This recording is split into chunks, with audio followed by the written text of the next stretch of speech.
All right. Yep, there we go. Yeah. Welcome to revops or whatever. Today's episode is called "The Funnel is Not a Funnel" because it's not. At least not like how we keep drawing it with straight lines and predictable paths. Like buyers are sort of like lining up at the top single file and like politely converting their way down. It's more kind of, I think, like a slip and slide or like a haunted house or maybe even both. So I have Tyler here with me, who is a MOPS leader, probably a funnel realist, and I'm sure he's been personally victimized at some point by the question, how did this MQL? And like, is MQL even a verb? Like, I don't know. But last Friday was our 2-year anniversary of being connected on LinkedIn, but this is literally our first time ever having a conversation. We don't even Slack each other or anything like that. I found you in the MOPS group and I thought you were funny. And so I added you on LinkedIn. So Tyler, no pressure, but tell us about yourself. Yeah, thanks. I appreciate that a lot. I also added you back because I thought you were funny. So I'm really trying my best to collect all the like LinkedIn weirdos, all the MOPS weirdos, like tons and tons of really funny, smart people out there. My LinkedIn feed is way better now than it used to be. So let's see, kind of like high level, been in marketing ops unofficially since I would say 2016. Kind of made like the transition full time from marketing in about 2020. I kind of used to being the only member of a marketing team at a small tech startup, or like one of 3 people, and the only person who's remotely technical and interested in how things work, and not just like the fun, more quote unquote creative side of marketing. So. Realized back in about 2020, I don't really have the patience to be in marketing. And when I say that, what I mean is kind of had this feeling that nobody knows more about marketing than someone who's never worked in marketing. So I was in product marketing and I got really tired of, endless feedback from people who are like, oh, can we just make the font bigger? Can we change this word to that word? Just basically a lot of bike shedding, a lot of unnecessary changes, and not like looking at it as a whole. So just realized, hey, the more technical the works, if your people feel like they need to have an input on it and they don't need to put their fingers on the scale, so to speak. So got into marketing ops. It's been a great fit ever since. Still work very closely with marketing teams and SDRs. Like I've got special places in my hearts for people who work in both fields. I really think SDRs have the toughest job in marketing or sales, wherever they sit. Yeah. SDR is so fucking tough. I would never do it. So I have a lot of empathy for those folks.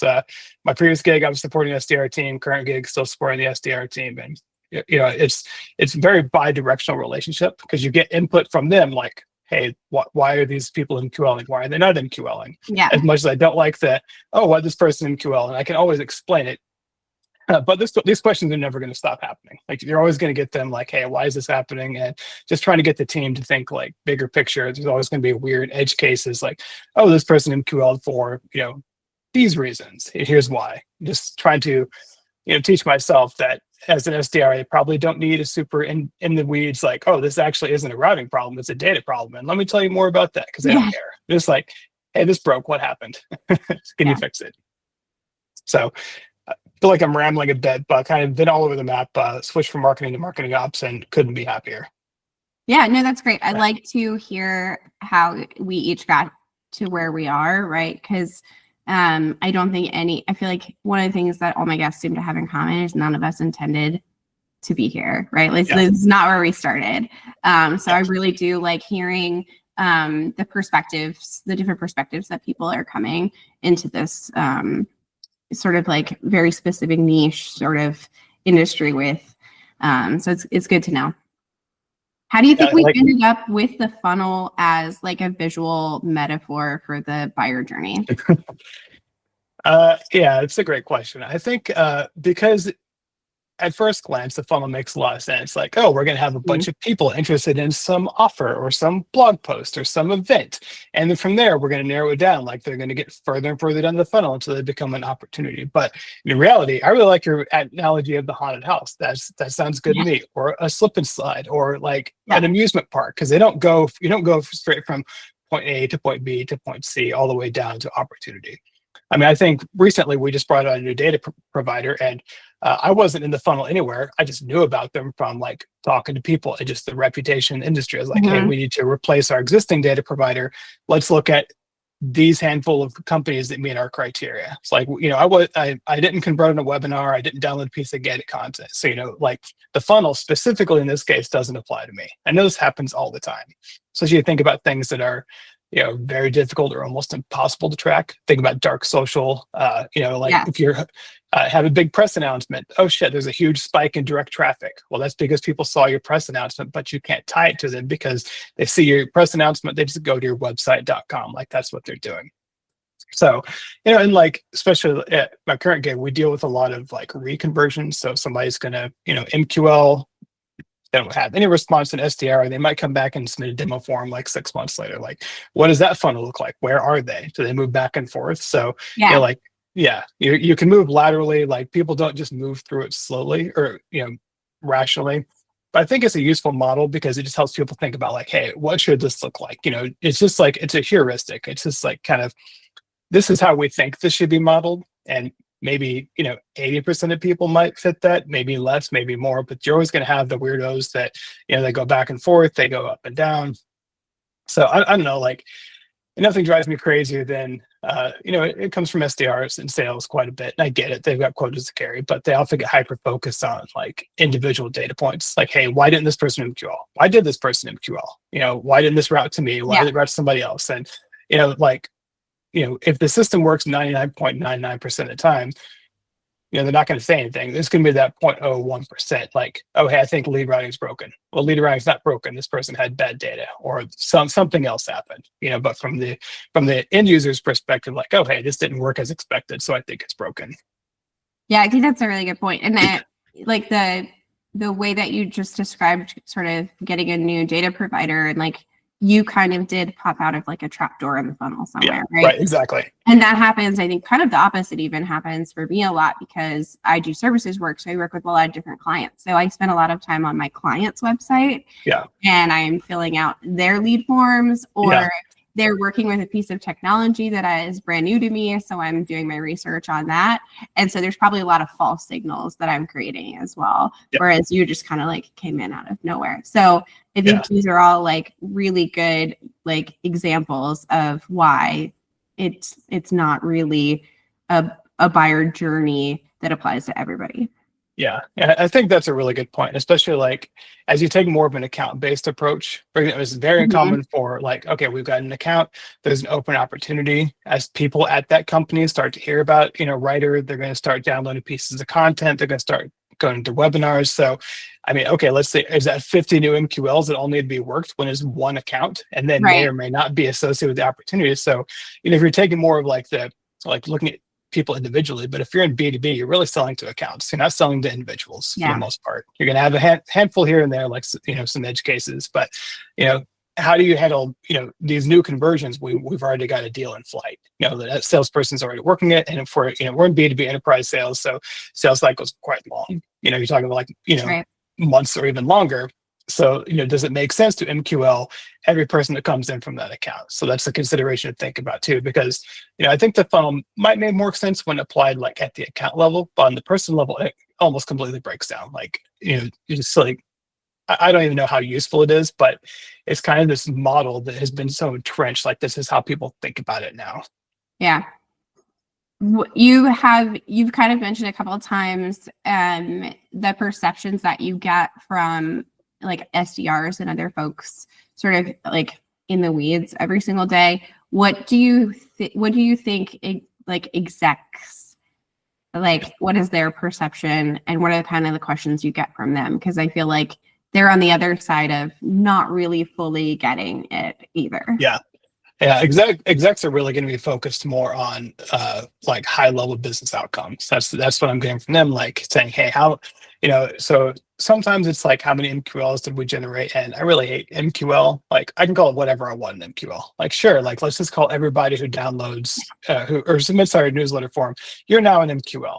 10,000 MQLs a month. Like it's great, but if you're looking at like MQL to opportunity conversion, which is where I think like that is the real signal of how good your MQL model is or is not. But like questions I'm hearing from execs, they're talking about like, okay, how much pipe did we generate? What are the channels we're slicing pipe by? Which is another thing that I have a problem with, because that, if you're getting too focused on credit, then you're going to get sales and marketing fighting against each other. Yep. I'm not even talking about partnerships. Partnerships is a whole different deal, especially as the company grows. Like, Yeah. oh, this is a partner assisted deal. This is a partner led deal. Like, it just gets a lot more complicated. So I'd like to encourage the team not to think about that way. Like, to me, I don't give a shit if it came from marketing, if it came from sales, if it was just some dead lead that popped back up to the trap door and like, hey, now I'm back in the funnel. I don't really care where it came from. I care that it gets worked appropriately, and that we're actually tracking how much pipe are we generating, and getting an idea of like, especially my current company, Writer, marketing touches, I would say 80-85% of all deals. So hugely influential. We've got really great brand. We've got really great creative. Like, the team is just really, really sharp. So at that point, you can't say like, oh, this is a sales generated deal because, oh, well, they had 25 marketing touches across the entire account. Like, it's not entirely sales driven. It's not entirely marketing driven. Getting the team to think as one team, not just, oh, it's marketing versus sales versus SDR versus partner. It just muddies the waters in a way that's, I don't think, helpful. At the same time, I've got empathy for people that do carry quotas. Like, they've got to be able to say like, okay, well, this is sales generated pipeline, marketing generated pipe, especially against, paid spend, that sort of thing. But like, when I'm talking to execs, they want to know these questions. It's, how much pipe did we generate? How is that sliced? How close are we to hitting targets? Where are we? How much closed won revenue? What are conversion goals? So talking to execs, rarely seeing like, hey, why did this person MQL and not MQL? That's going to be more from the SDRs and salespeople, like, because they're more on the front lines. But execs want to know, what's the business health. So the more you can get crystal clear on that, and less focusing on like, oh, these MQLs are generated by this specific event or this webinar or what have you. Yeah, I think you also touched on like the channels as well. Like, what's the most annoying channel in your opinion to report on? Well, for us right now, I would say it's people coming in from like a product trial to start with, just because we need to get our systems in a better place so that we're more easily able to track where those people came from. So the fallback, I'm setting like product trial as a lead source, and it's an offer type. It's the first thing they convert on. Behind the scenes, that anybody who comes through converts, they came in from paid search, organic search, social, email marketing. But just because we're going from like one domain to another domain that the marketing doesn't control, then it's pushed back into HubSpot from high touch. Like, it goes through like a big circuitous route. And we're ramping up more of a self-serve motion now, so we need to get better analytics on where these people are coming from. So for right now, that's my biggest pain. I would say before this, it's direct, because direct basically means, hey, we don't know how this person got here. Yeah, no idea. Exactly. Like, yeah, this person came in, we can't tell. It just landed on our website from space. Yeah, exactly. And I've my roots in marketing were in SEO, so I was around 2011 when Google really removed all the keyword research and just became much, much less useful. So, direct, like, I always treat that as the catch-all. Like, hey, we're not quite sure where this person came from. Some people do go to your website direct, but they always hear about you from someone else. That's going to be a friend recommendation. That's going to be they saw a post on LinkedIn and just went directly to your website. So that's another thing we're talking about. Attribution tracking. It's never going to be perfect. It's always going to be best guess, because it's another model that doesn't really fit how people behave. Like, if I'm researching a data provider, I'm not Googling best data providers. I've been around long enough. Like, I know the top few that you should consider. Yeah. It's like, hey, we're doing, what we see all the time in the community is we're having those like back channel conversations. Exactly. What is everybody else doing? Because, they all have real experience interacting with it. Also, can I confess something while we're talking about this? Please, let's do it. I'm a link stripper. Oh, you take out all the UTM tags? Oh, I used to. I just don't care anymore. Somewhere I'm like, good job, marketer. You did your job. That's the worst part, because I'm the one that's always like, why does this UTM look like this? Why does it have these words? And I'm always the one that's like, okay, let's do this right. Like, let's make it work so that we can actually see the results of it. And then on the other side of things, I'm the one that's just like, I'll just take that first part of the link. Thank you. I mean, I used to do that, but the truth is I stopped doing it because I'm lazy. I'm a very lazy person. I'm just like, this is like, I know there are 2 seconds. I'm just not going to spend right now. I'm going to click on this link. I'm going to check it out. Some marketer somewhere was doing their job and Yeah. tagging the link appropriately as they should. I'm sure their ops team is very proud of them for doing it. So like, I hope that's working out for them. But I'm also like, I don't. I don't attend webinars really. I don't download a lot of content. I will read up on things. I'll ask for opinions from people. Really, for me, if I'm learning new tech, it's all hands on. Like that's the only way I learn. I've got to burn my hands on the stove before I understand that it's hot. Like, I can watch all the videos, read the documentation, but for me, that's always supplemental. I just like, I want to play around with it till like, oh shit, now I get how this works. That's how I learned clay, and clay's pretty easy, but just like getting your feet under you by playing around with it is really the way that I learn things. Oh yeah, for sure. Yeah, that's how I mean, that's 100% how I learn things as well. Like any new piece of technology, I will, like I said earlier, I'll go out and I'll do the research, but I'm that person that's signing up for a trial and getting in there and using it for sure. I'm always just looking for that moment when like you kind of get past the like learning curve and you start building something that works. Like, oh shit, now I get it, and then it just like ramps up really quickly from there. Like, that feeling is, I think, why I'm still working the marketing apps. Just like that aha moment when you're playing with something new. Like, oh, now I get how this works. Now I can actually start building things with this. Do you think most companies are like over engineering their MarTech, or are they under thinking it?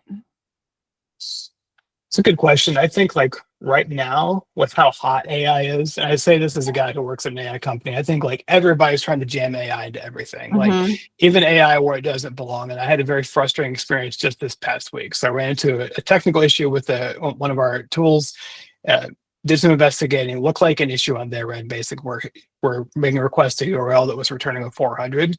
So I file a ticket. I've already read the documentation. I was like, yeah, I'm pretty sure this is on their side. So then the AI chatbot immediately responds with a link to the documentation I just fucking read. It's like, this is not helpful to me. It's so annoying. It's the worst.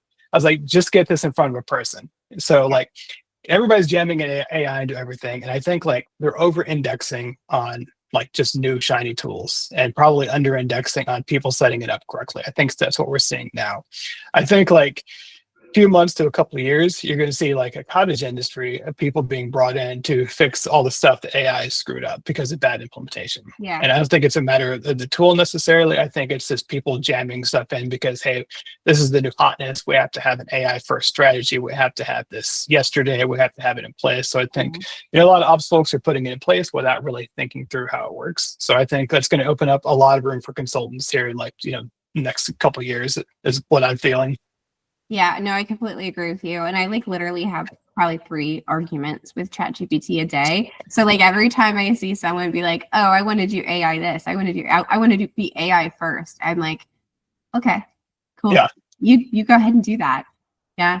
Because it's the other thing too, and you sort of touched on this at the beginning, and I want to talk a little bit more about it, is like it's very much garbage in, garbage out, right? And like we don't. Nobody that I'm working with on a day-to-day basis has the hygiene for that kind of just sort of like AI dependency at this point. Here's the thing. Nobody's got that kind of hygiene. I have not talked to a professional who was like, oh yeah, our database is great. Sparkling, pristine, it's great. No, every database is full of bullshit. I mean, just for like high level so we're a HubSpot Salesforce shop. We don't have a one-to-one sync. We only sync people from HubSpot to Salesforce, and we have some indication, hey, this is a person from a company that we would try to sell to. So in practice, about 10% of people that land in HubSpot sync over to Salesforce. And we're an AI company. We get tons and tons and tons of interest from students trying to cheat on their homework. That is like our number one, our number one ICP. So early on, I brought in HubSpot back in June of 2023.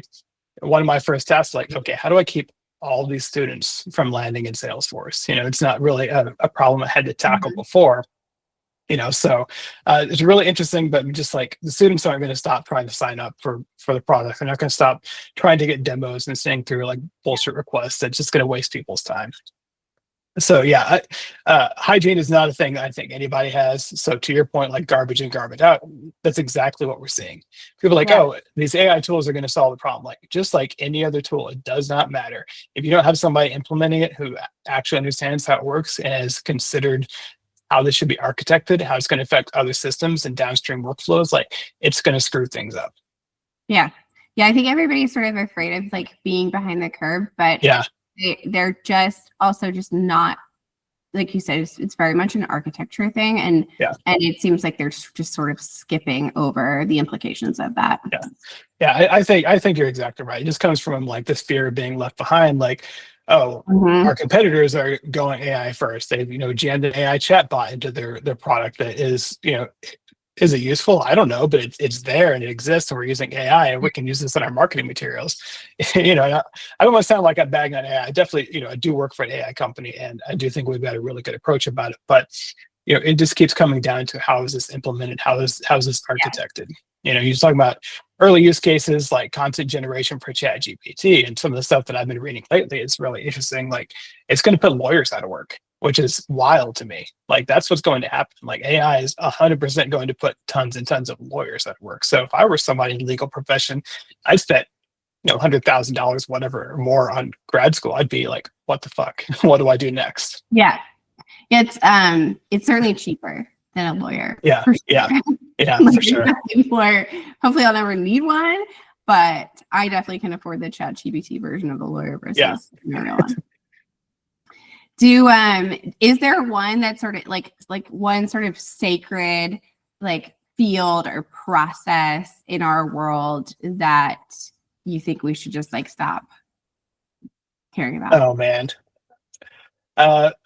This might make some marketers mad. I'd like to just kill off gated content entirely. I hate gated content. I do not like it. I think you see more of a net positive if you've spent time developing a piece of content. And again, I have all the empathy in the world for marketers. Like, we spent all this time, all these hours just writing and designing and laying out this piece of content. We want to put that behind a form, but I think you see better results if that's just freely available. And you're not trying to measure every single thing.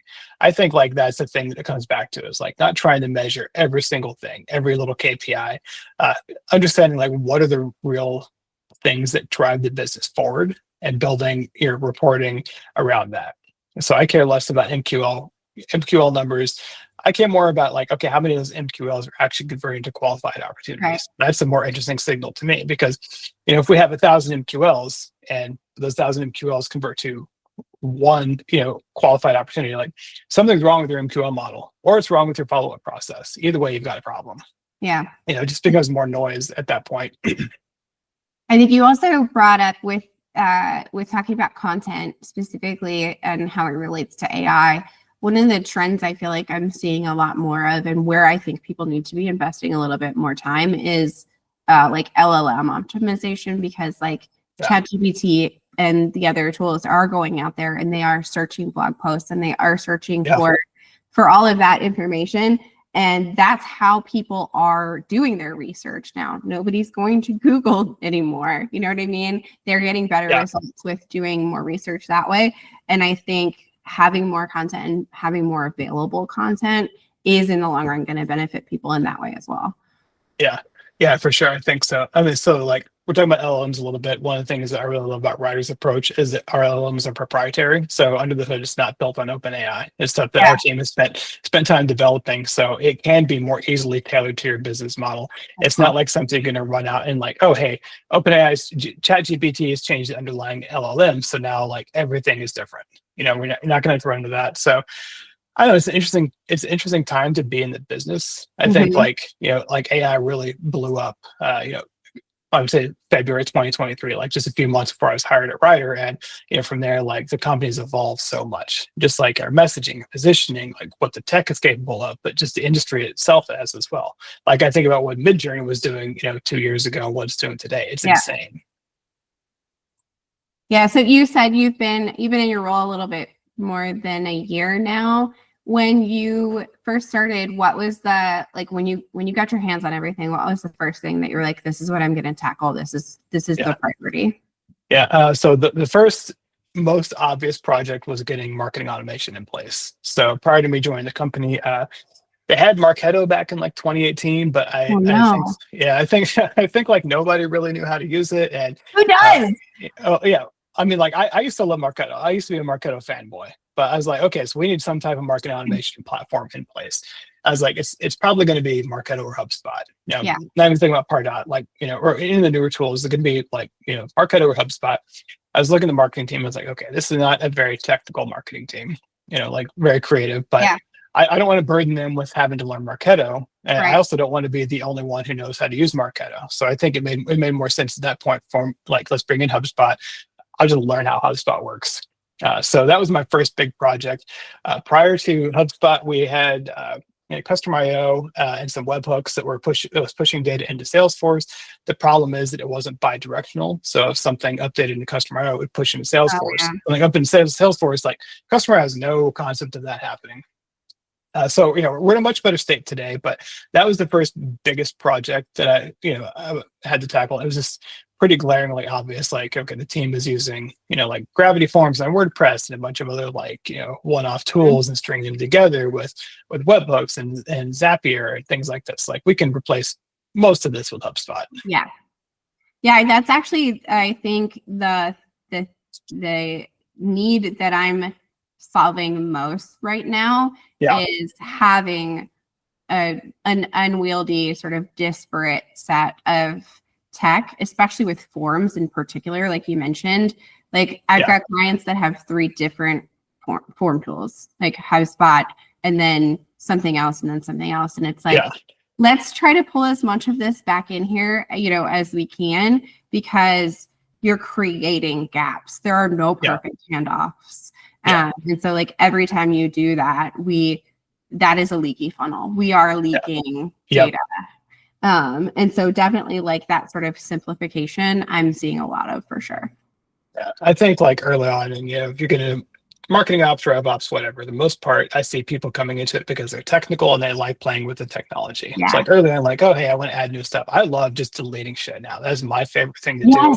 Yeah. We just simplified, like talking about data providers. We're going down to 1 data provider. We were using like 5 prior to this. So like, just from like some were feeding into HubSpot, some were feeding into Salesforce, so just getting everything down to 1 provider so it's consistent, so we know where the data came from.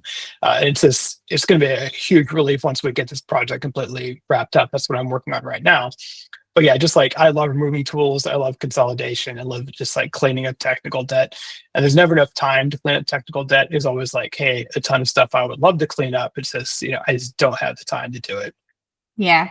Definitely, especially with like anything that's putting information in there, if you've got a bunch of different tools, I think you brought up a good point. It's the consistency rather than the accuracy. Like, let's at least, it may not be perfect, right? Yeah. If we can get super close and we can get it consistent, that's way more important than aggregating it from like 5 different sources. You don't know which one's the right one. And it's just like too much.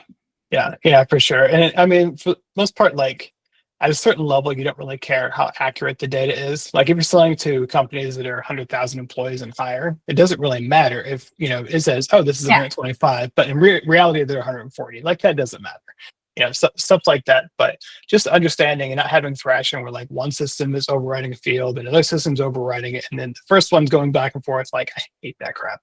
It drives me crazy. Yeah. If you weren't in marketing and mops, what would be the thing that you'd be doing? Oh man. Are we talking about like if I still needed to make a living wage or no, this is imaginary. No, you have no one to feed and you can do whatever. Like money aside, I would probably just be like a fiction author is like my dream. That's cool. So when I grew up, I really wanted to be a horror author. I got really into Stephen King when I was like 8 years old. My mom had a bookcase full of like sci-fi and horror and like Stephen King, and I was really drawn to it just because like the cover art was super cool and scary. And I was like, Mom, can I read this? She's like, no, you're too young. I just kept pestering her. She's like, okay, fine, just do it. Just read it. And she thought I would just give up because I'm like 8 years old, but I didn't. I was a voracious reader. I read the entire way through it, and I was like, okay, cool. Now I can read all these books. Like that's how I took that to be. So like just from like the ages of 8 to 16, I basically like went through the entire, Stephen King's entire library, a bunch of other stuff my mom had. So early on, I really wanted to be a writer. I went to school for journalism. I was like, okay, well, probably can't pay the bills as a horror writer, but maybe like as a journalist I could, but realized shortly after school, like, I don't want to do this either. So like if I didn't have to, make a living wage, like, I was completely financially independent, that's probably what I would be doing. What about you? What's your answer? I I don't know. I asked you that question. I was like, I hope he doesn't ask me because I have no idea. I don't know. Do you get to do much writing though in like your day to day? Do you have like the best documentation or like the greatest write ups ever? No, and not the greatest write-ups. I do try to document what I'm doing, Yeah. just because questions are going to come up later. But also, documentation is a very selfish act because, like, in 6 months, I'm going to come back and look at something like, okay, well, how the fuck did this work? Oh, cool, I wrote this down. Like, that's just a message to myself. It also clarifies my thinking. It helps me identify bugs and things like that. So, like, I really love to create documentation, especially for a new tool implementation. Like, we just moved our sequencing provider. So it's like, implementing, I was like, okay, I'm gonna write this down for the SDR team. We rolled it out to them first. Like, I just want them to know, like, hey, high level, here's what all these things mean. Here's how you work on it. Which, like with the new tool, just help clarify, my thinking and understanding of how it works.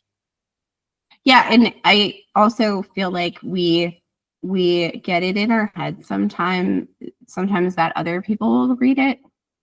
Nobody's reading it. Nobody's going to read it. But the benefit is somebody asks you a question, like, just send them a documentation, like, here you go. Like, you can just do that. Chatbot did to you, right? Like, here's the article. And it's like, yeah. I hadn't seen it that way, but yeah, that's a good point. And nobody reads the documentation, but that's fine. You don't write it for them. You also write it for yourself. Yeah, definitely. Yeah, the chatbot I think drives me nuts, especially like it's not even the chatbots, it's submitting a case and then being met with, have you looked at this? And it's like, I did all of that. The last thing I wanted to do was submit a case. 100%. I tried myself. We've exceeded all of those. I will do whatever I can to avoid talking to another human being about a problem. I was like, let me see if I can solve this myself. Like, I just have that, if you're in ops of some kind, like, you've got to have like this detective instinct. You've got to like, I want to understand. I want to fix whatever is happening. I want to see if I can solve this without bringing somebody else in. So for me, it's always like last resort. Like, I don't know. This is the weird one. Let me reach out to the support team. And then I get the chatbot answers like, are you fucking kidding me? Yeah, I could not agree with you more. It's exactly how I feel about it. Yeah. So we've talked about a lot of things. But one of the things that I like to do to keep this like a little bit light, first of all, I've loved this conversation. It's been great. But this has been great. I can talk to you all day long, but I can't. So one of the things I like to do is tab of the week, right? And I don't do it with everybody, but because we were talking about funnels today, I actually kind of have a tab that's a little bit nerdy, but also kind of like a little bit silly. So do you remember, I assume you're approximately the same age as me, do you remember like going to the mall as a kid and they had yes, it's coin things. Yeah. And you had to put the coin in it and then you would watch it go like this. And so in my head, when I'm like thinking, oh, we're going to talk about funnels, right? I'm always sort of visualizing this very like orderly, like transition down the funnel. Right. And I'm always thinking of the coins. I'm like, what is that even called? Yeah. What are those things? A vortex wishing well. I see. Yeah. So this is like a small version of it. But I remember just like watching the coin go down and go down. And then it gets faster and then it gets faster. Yeah. That's not how it happens. That's not how it happens. Wow. I haven't even thought about that. So the not local mall, because I'm from a small town in Indiana, so any mall was like an hour and a half drive away. But they would have like these really big ones, like 3 feet in diameter, like really big. And I always thought they were super cool, but I haven't thought about this in so long. I know. I haven't thought about being in a mall in so long. And I was like, well, what is that even called? Because if I bring it up, if I say the coin funnel, like, is anybody even going to know what I'm talking about? So like, they apparently that is what they're called. I did the old fashioned Googling for that one. Actually, I did type in coin funnel because I was like, I'm also mad at AI search results. Like, it's almost never correct. I was looking at like a company that had just been acquired. I can't remember who. I thought, it was Sendoso was acquired. I can't remember who bought them. It was pretty recent, so I was Googling it. Sendoso, I think, acquired Postal, or vice versa. I think Postal acquired Sendoso. Maybe, yeah. Like, if somebody acquired somebody else, I was Googling it. I just wanted to know more about it. And then the AI result we got was like no, Sendoso has not been acquired. It's like the news just came out today. So that's another thing I get irritated about these AI search results. Like LLMs, like if they're building, they're not built in real time. It's not updating in real time. You've got to update the underlying, language model before you can get more accurate results. So another thing I don't like about AI powered search results, I have no doubt it will get better. Yeah. I don't think it will actually kill off SEO. Things have been trying to kill off SEO since 2011, back when I was working at SEO. It's never going to die entirely, but it's definitely going to change how searches happen. Yeah, I was like talking to Claude about something related to current events, and it was like, I'm sorry, my knowledge only goes to October something 2024, and I was like, no, this is not good for me. And I like literally haven't even gone back since then, because it's like it's not going to work for my like real life. Yeah, I mean, that's the thing, is especially as more and more companies are trying to use real-time AI results. If the latest data the model has is 6 months out of date, it's not going to be useful for things like AI search results or like new technology or doing research. So things will definitely improve. Still early days as far as AI and AI adoption goes, but like just something I'm frustrated with about right now. So do you have a fun tab, or are you willing to share a marketing moops, if you will? I don't know, like fun tab. I spend a lot of time on LinkedIn, and like I used to really dislike LinkedIn, but I love it now. I found so many weirdos, and we've made it pretty weird. I like that. Yeah, there's this trend of people posting like more weird, authentic, honest stuff. And like, I think the trend for years was like what I call the bro tree, where it's just like these like somebody would take like a fake something that was obviously fake, like, oh, here's this really like insightful thing my 3-year-old child said today, and here's what it taught me about B2B marketing, like just shit like that. I'm not seeing that stuff at all anymore. I have no doubt it still exists, but I've curated my feed with enough like weird people out there posting really interesting stuff that I really enjoy LinkedIn a lot more these days than I used to. Yeah, I think it really sort of jumped the shark when it was that but proposing to my girlfriend taught me about B2B. And I was like, that's when we were all like, okay, if this is what's going on out here, like, let's fix it. Like, like, I'm so tired of seeing that. And then I think there's also been kind of like an exodus from like the other social media. Like a lot of the people who were posting on Twitter came over to LinkedIn and started posting on LinkedIn like they used to post on Twitter is my take. So like that's kind of how I'm approaching it, is like, okay, what's like kind of a weird perspective I have, but as it applied to my day-to-day role. What's something funny or frustrating that a marketer's brought to me this week, and like how can I post about this, but not in a way that's calling them out and making them feel like shit, but like they're gonna read it and laugh about it too. Like the director of lifecycle marketing, she's probably the woman on the marketing team I work with the most. Like I talk to her all the time. In fact, I'm talking to her like just after we're done with this call. Like she said something and I posted about it, and she slacked me. She's like, hey, is this about me? I was like, it was.